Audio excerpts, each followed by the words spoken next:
Mapema mwezi huu mfalme wa soka wa Misri Mohamed Salah alitambulishwa katika klabu ya Trabzonspor inayoshiriki ligi kuu nchini Uturuki, na mapokezi yalikuwa ni makubwa kuwahi kutokea.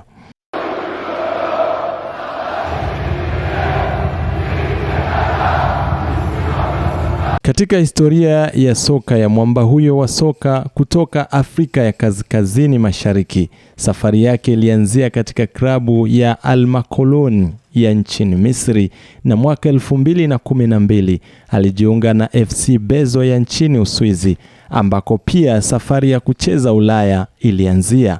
Alihudumu katika klabu hiyo kwa misimu miwili. Alifanikiwa kucheza michuano ya Europa League, na moja ya matukio yaliyompaisha zaidi ni kuwafunga Chelsea katika hatua ya nusu fainali ya michuano hiyo ya mwaka 2013 katika mchezo uliotamatika kwa Chelsea kuibuka na ushindi wa mabao 3-1. Bisher nicht zu sehen. Jetzt vielleicht. Streller auf der Gegenseite. Salah! Ball ist weit vorgelegt und der Ball ist drin! Mohamed Salah! Mwaka 2014 alijiunga na klabu ya Chelsea, akihudumu kwa msimu mmoja chini ya kocha Jose Mourinho na kutolewa kwa mkopo kwenda Fiorentina ya Italia baada ya kutoridhishwa na kiwango chake akiwa na The Blues.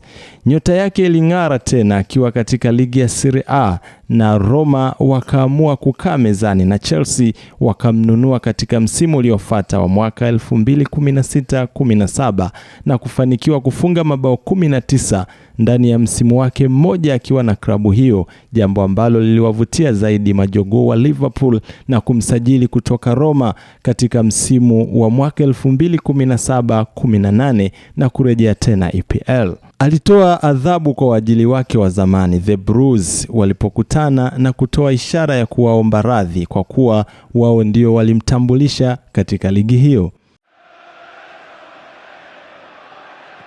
Oh my word! Phenomenal! Absolutely phenomenal! The Egyptian King alihudumu katika klabu hiyo ya Liverpool kwa misimu 9 mpaka mwishoni mwa msimu huu uliotamatika alipotangaza kuondoka klabuni hapo, na akawaaga mashabiki wa klabu hiyo katika mchezo dhidi ya Brentford Mei 24 mwaka 2026.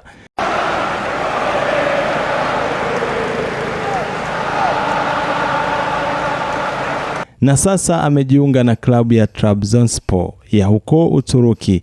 Atafanya nini katika hiyo changamoto yake mpya? Mimi ni Salum Abubakar.